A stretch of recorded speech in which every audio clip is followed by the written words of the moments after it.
What would you do if your wife, the woman you just married 10 days ago, was secretly texting her ex before the wedding even happened? Would you confront her, forgive her, or walk away without looking back? This is the story of Ethan Caldwell, a man who gave everything for love and watched it unravel faster than he ever thought possible. From handwritten vows to a hidden affair. From silence at the kitchen table to a final goodbye at the airport. But what if betrayal isn't the end of the story? What if healing, dignity, and a second chance not with her, but with yourself is the true revenge? Let's begin. I still don't know why she sent that text. Maybe it was an accident. Maybe deep down she wanted me to know. But that message changed everything. 10 days. That's how long I'd been married to Claire when it all came undone. We had just returned from our honeymoon in Tulum sand, still in our bags, sunscreen still lingering on our clothes. I'd flown straight from Vermont back to Denver to prep for the most important interview of my career. A renewable energy firm was opening a new division, and I was one of 3 finalists for regional director. Claire stayed behind in Maple Ridge for a few extra days with her family. She said she missed the lake, needed to breathe. I was in the waiting area of Greenvolt's downtown. Office suit, freshly pressed resume in hand. My phone buzzed. It was a message from Claire. Don't say anything about this to Ethan. I'll handle it once I'm back. I stared at the screen confused. Then another message came in. Zach, you can't just show up at my parents' house like that. Zach. The name didn't register at first. Then I remembered Zach McCarthy, her childhood neighbor, the one her mom used to joke about, the one who taught her how to swim, the one who come to think of. It looked far too happy giving a toast at our wedding reception. A cold wave rushed through me. I didn't respond. My name was never meant to see that screen. I turned off my phone and walked into the interview room with her father. Richard Morrison sitting on the panel as a board advisor. Yes, her father Claire had arranged the introduction, said it was time. I took a real step up in my field. He smiled when he saw me. I nodded, swallowed hard and shook his hand. But the moment I sat down, the room spun. I could still see those texts, still hear that name, Zach. The questions came like soft waves. My background, my goals, my thoughts on wind versus solar. I answered all of them, I think, but my body was on autopilot, and my mind was a mess of memories. Claire laughing in her white dress, Claire kissing my cheek at the beach, Claire clinking glasses with Zach under the string lights at our rehearsal dinner. After the interview, Richard walked me to the elevator. You okay, son? He asked, sensing something I almost told him. Right there, that his daughter might be cheating on me 10 days after he walked her down the aisle. But I didn't. I just nodded, said, "Thanks for the opportunity," and stepped into the elevator. When the doors closed, I pulled out my phone. The screen lit up with a new message from Claire. I didn't mean for you to see that. That's when my heart finally caught up with my brain. She hadn't sent it by accident. She wanted me to know. Claire and I met 4 years ago at a sustainability conference in Boulder.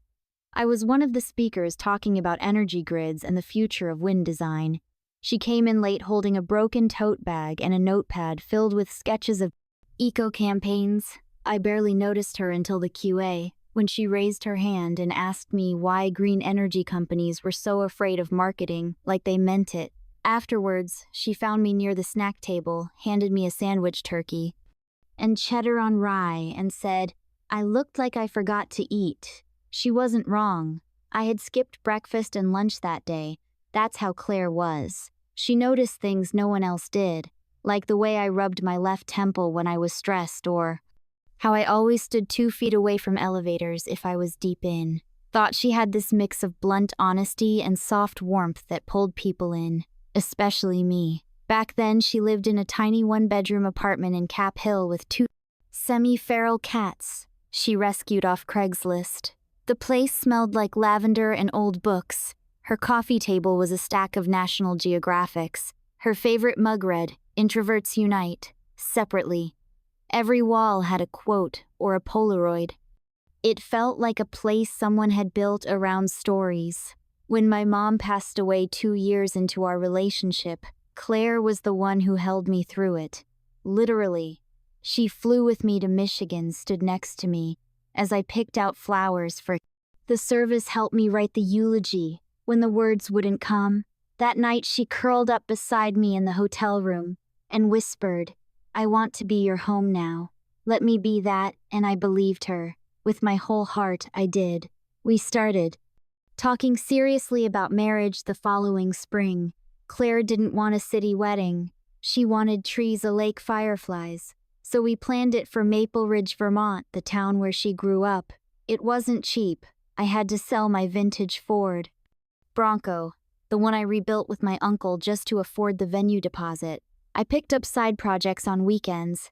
There were nights I came home with grease on my hands, exhausted, and she'd be waiting with takeout and a foot massage. We built this dream together. From the outside, we were one of those couples people assumed had it all figured out. But the truth is, we were just two people trying. We had our fights mostly about time. My job demanded long hours. Her clients and PR were endless. Sometimes we'd go 2 days barely speaking, but every time we felt the distance, we found our way back. Or so I thought. I remember the morning we finalized the wedding menu. We were sitting in her parents' backyard drinking iced tea and arguing over whether to serve salmon or vegetarian lasagna. Claire said, "One day our kids will laugh about how seriously we took this." She smiled as she said it, that real kind of smile, the one that crinkles the eyes. We ended up going with both options. A month before the wedding, we adopted a golden retriever puppy named Clover. Claire insisted we get her matching flower crowns for the ceremony. She was more excited about Clover's dress than her own. That's how pure she seemed. The wedding itself was magical. The ceremony took place under maple trees, draped with fairy lights. Her dad cried, walking her down the aisle. The first and only time I've ever seen the man cry. Claire's childhood friend played acoustic guitar while we said our vows. I remember mine word for word. "You are the rhythm in my stillness, the calm after every storm. I will choose you in chaos and quiet," and all the days were given. Claire said she wanted to build a life where the little things always mattered. Morning coffee rituals, random road trips, a drawer for handwritten notes. She kissed my hand after slipping on my ring.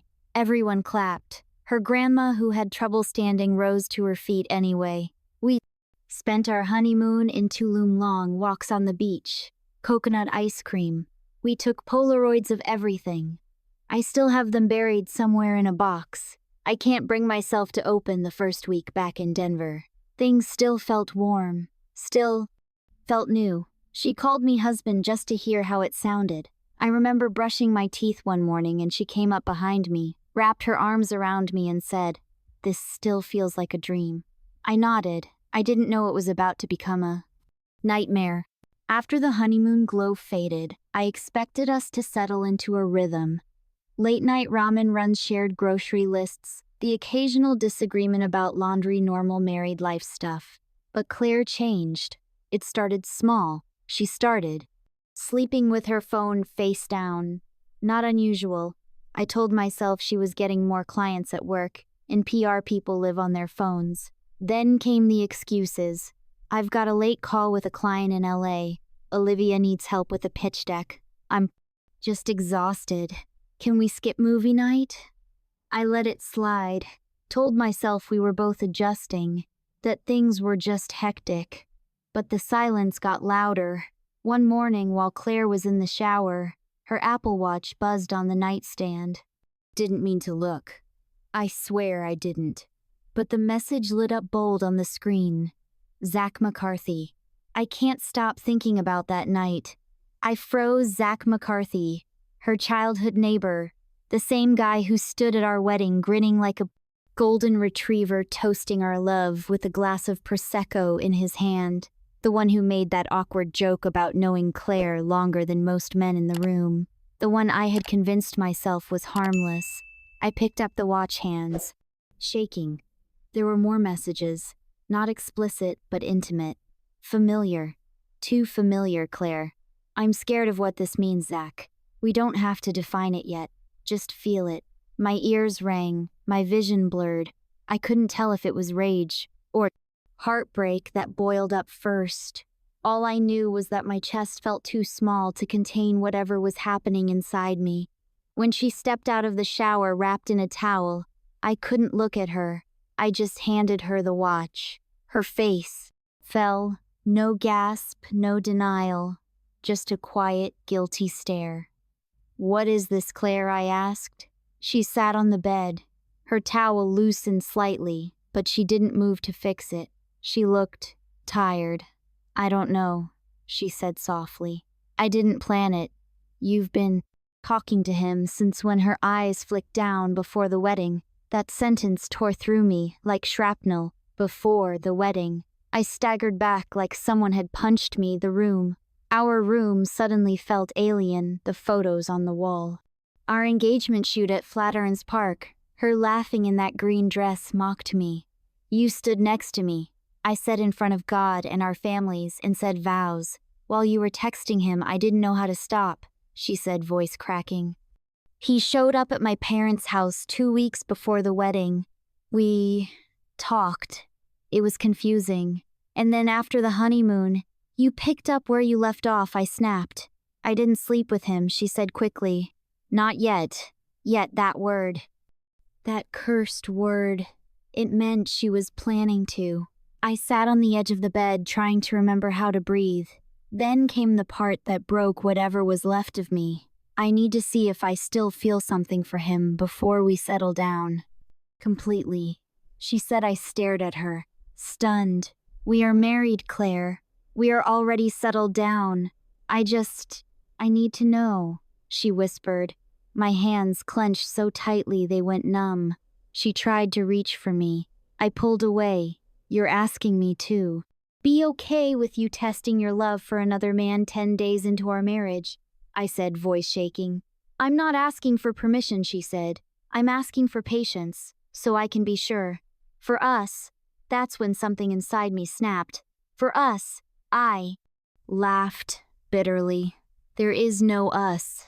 If you're already halfway out the door." She flinched but didn't deny it. I stood up and grabbed my coat.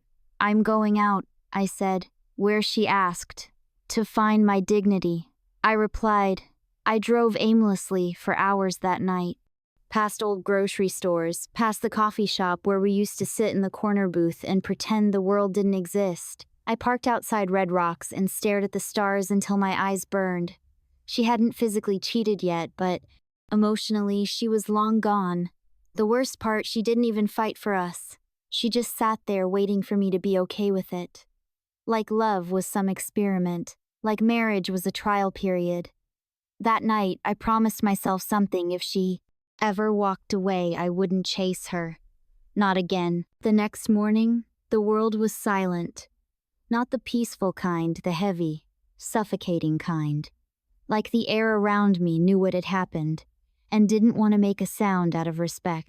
Claire had already left for her parents' house when I got back. She left a note on the kitchen counter, folded neatly next to a bowl of untouched oatmeal. "I'll be staying in Maple Ridge for a few days.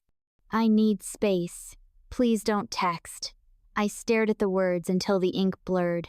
That night, I shut the blinds, unplugged the coffee machine, and sat on the floor with Clover, our golden retriever, curled up against my knee.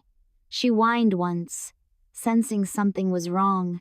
I whispered, "It's okay," but we both knew it wasn't. I called Miles. He was one of those friends you could go 6 months without talking to and still pick up like nothing happened. A professor in San Diego now, busy raising twin daughters, but he answered on the second ring. I didn't say anything at first. I couldn't. Then I just broke. Not loud sobbing, just a slow, painful unraveling. My voice cracked somewhere between "she talked to him before the wedding" and "she wants to see if she still loves him." Miles didn't interrupt, just listened. "Come here," he said finally. Stay with us for a few days. Bring the dog. My girls love dogs. I promised I would. But I never got that far. Instead, I stayed inside our apartment, my apartment, technically for 2 full weeks. I didn't go to work. I didn't answer emails. I turned off LinkedIn after getting a notification congratulating me on marriage milestones. I deleted the honeymoon slideshow Claire made from my phone. I stared at our wedding album once, then shoved it in the back of the closet. There were little moments that shattered me more than the big ones, like finding her bobby pins on the bathroom counter, or opening the fridge and seeing her favorite oat milk, or getting a spam email addressed to the Caldwells. I removed our just married welcome mat and threw it out like it was radioactive. One evening, around 11 p.m., I checked the mail for the first time in days. Among the bills and flyers, there was a small envelope addressed to me, no return name, just from Maple Ridge. Inside was a letter, handwritten. It was from Claire's mom, Maureen, the woman who had kissed my cheek on our wedding day and whispered, "You're the only man I've ever seen her look at like that."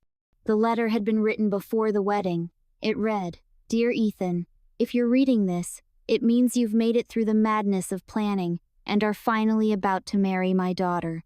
She's complicated, I won't lie. She feels deeply, sometimes too deeply. But I've seen how she looks at you. You calm her. You don't try to fix her, you just see her. That's a rare kind of love. I hope you never forget how strong that is. Ethan, you're the peace Claire has never known." My knees gave out. I sat on the stairs of our building, letter in hand, crying so hard I forgot to breathe. Not because of the words, but because they didn't mean anything anymore. I had done everything right. I had loved her with patience, with loyalty, with the kind of effort that doesn't get written into fairy tales but holds marriages together. And still, it wasn't enough. The next morning, I packed her things into boxes. I didn't break anything, didn't burn anything. I just moved with quiet finality, one sweatshirt after another, one framed photo after another. I left the letter from Maureen on top of her box labeled personal. Let her decide what it meant now. As I stood in the empty guest room now stripped of her paintings, her hanging plants, her warmth, I realized something I hadn't let myself feel before. It wasn't just betrayal, it was grief. I wasn't just losing a partner. I was mourning the future we built, the kids we talked about, the porch swing we planned for someday, the road trips mapped out in a folder on her desktop, all of it gone. People think heartbreak is loud, that it comes in screams or slamming doors. But for me, it was silence. A deep, aching quiet that settled in my bones and whispered, "She's not coming back." And for the first time in my adult life, I had no idea what to do next. I didn't wake up one morning feeling better. There was no magical moment, no sunrise that made it all make sense. Healing came like snowfall, quiet, incremental, and invisible, until one day I looked around and realized I was standing in something new. The first change? I moved. Packed up what was mine and left the apartment we'd shared, the one with the creaky floors and the half-finished gallery wall.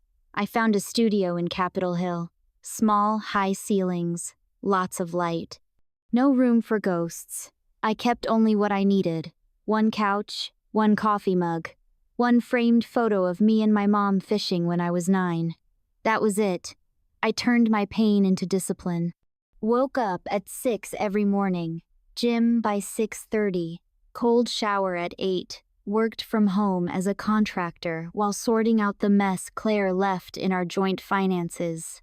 My playlist became a strange mix of meditation tracks, powerlifting metal, and lo-fi jazz. I stopped drinking, started walking Clover twice a day, even when it snowed, especially when it snowed. I also picked up Japanese. Not for any deep reason, I just wanted to learn something new. Something she'd never been part of. I liked the structure, the quiet, the way I had to slow down and respect each syllable. Miles called me every few days to check in. His daughters mailed me a drawing of Mr. Ethan and Clover saving the planet with wind. It made me cry in the best way. Then came the conference. An invitation landed in my inbox. Clean Tech 360, Austin, Texas. Keynote panel on urban wind integration. My old mentor had recommended me to fill in for a speaker who dropped out last minute. I almost said no. Then I remembered who I was before all this. The flight to Austin was bumpy, but something inside me started to stabilize. On stage, I found my voice again, talked about small cities, smart grids, community-powered infrastructure. But mostly, I talked about clarity, how the best systems, like the best relationships, function when you remove unnecessary friction. After the panel, someone from New Green Corp approached me, a tall woman in a navy suit, who introduced herself as the Vice President of Regional Development. Her name was Diane. "We're building a wind corridor in Oregon," she said. "We need someone with your clarity."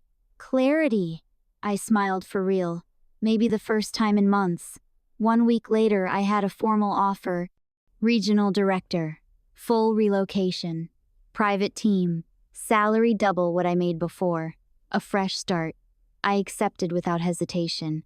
The night I signed the contract, I took myself out for steak. No phone.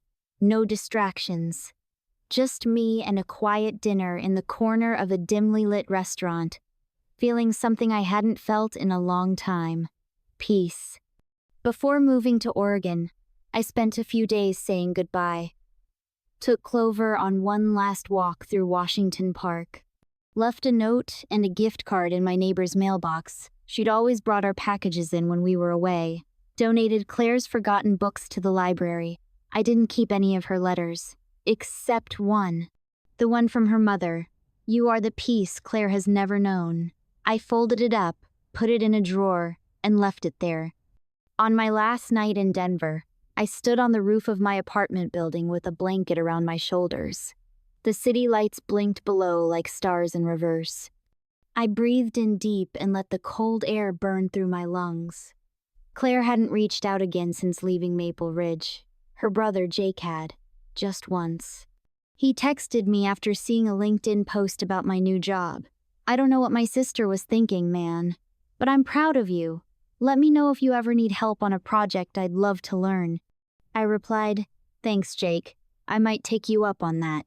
The next morning, I loaded the car, clipped Clover into the back seat, and pointed the GPS toward Oregon. As the Denver skyline disappeared behind me, I didn't look back. Some people search for closure like it's a door that has to be slammed shut. I just walked through mine and kept going. The funny thing about karma is, it doesn't rush. It waits, patiently. Then it arrives, not always loudly, but with timing so poetic, it feels almost personal. I'd been in Oregon for 6 months when I got the first real update about Claire. It came from Jake, her brother, who now worked part-time as a junior project manager on our wind corridor site. He'd turned out to be brilliant, meticulous, and fiercely loyal. One afternoon after a site briefing, he pulled me aside and said, "You probably don't care anymore, but Zach left her." I said nothing, just waited. Jake continued. Apparently, he told her she wasn't fully present in the relationship. Said she still looked sad when my name came up. I blinked. That detail caught me off guard. "Claire, sad? About me?" Jake nodded, like he could read my thoughts. "Zach's been seeing some woman in Montreal." Claire found out after seeing a tagged photo on Instagram.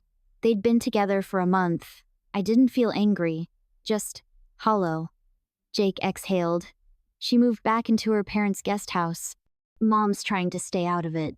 Dad's furious. I think they've stopped talking." Apparently things had spiraled fast. Zach had refused to make anything official with Claire.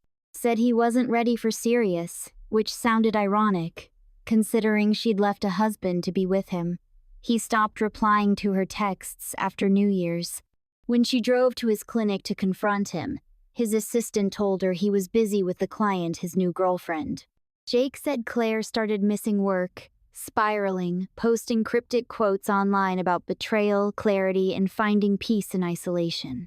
But the worst was yet to come. Claire worked for a boutique PR firm back in Vermont. They specialized in crisis management for nonprofits and green startups. Turns out, she'd forwarded some internal client documents to Zach's veterinary business months earlier, trying to help him rebrand his clinic.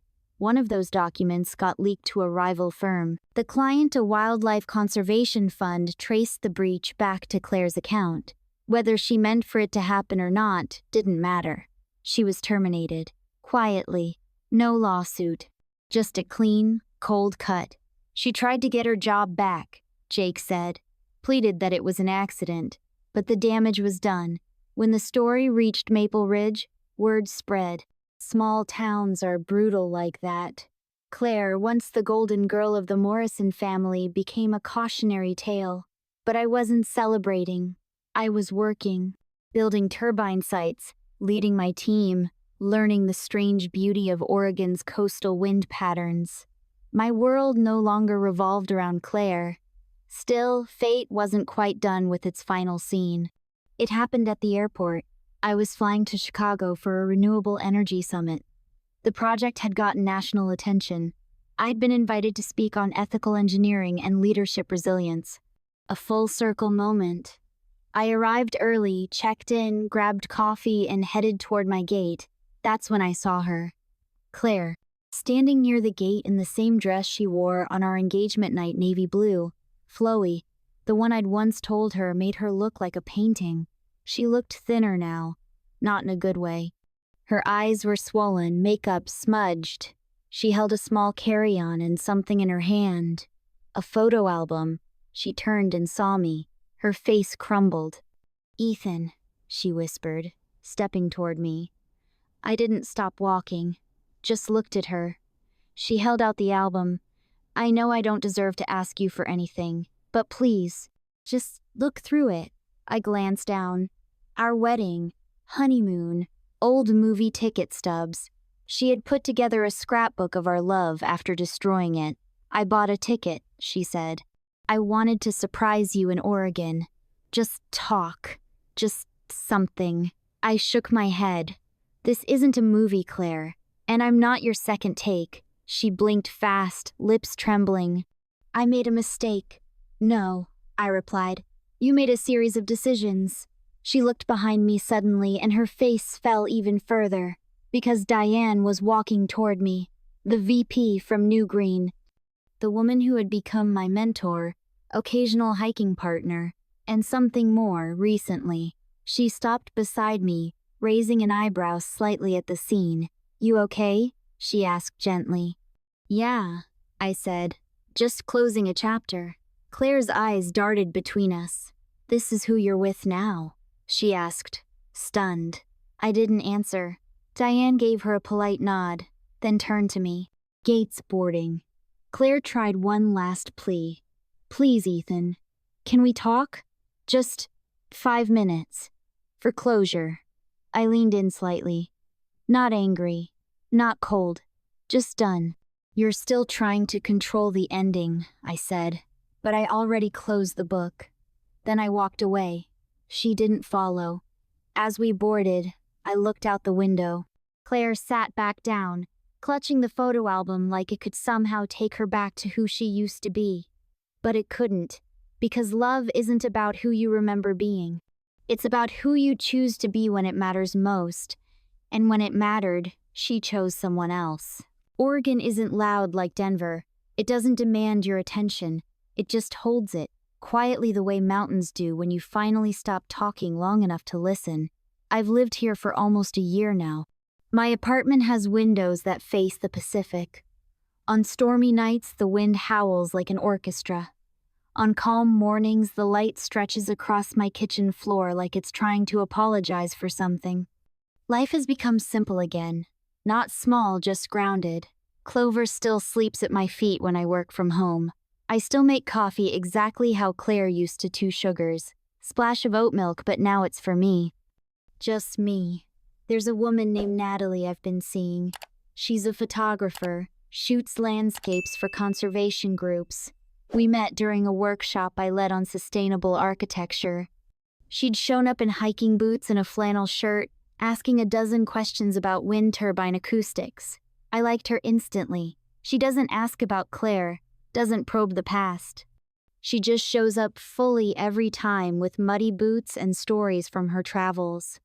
I didn't think I could laugh like this again, or trust someone with my silence. But I can, and I do. Last month, at a community event, I gave a talk to a group of high schoolers about ethical leadership. One kid asked me, "What's the hardest thing about building anything real?" I told him the truth. Letting go of the version of yourself that let the wrong people stay too long. He nodded like he understood. After the session, someone approached me with a letter. It was from Claire. I didn't open it right away. I waited a week. Let it sit on my nightstand like a guest I wasn't sure I wanted to entertain. When I finally read it, it was messy, raw, scattered, filled with apologies and memories and confessions. She wrote that she was in therapy now, that she'd moved back in with her grandmother, that she'd started volunteering at a wildlife rescue center again. She ended the letter with a single line, "I hope you found peace, even if I wasn't part of it." I folded the letter gently and placed it in the back of my journal, not out of hope, out of closure. Because peace doesn't beg, it doesn't knock twice, it doesn't come with second chances wrapped in nostalgia. It arrives quietly, and it stays. So I let it, not for her, for me.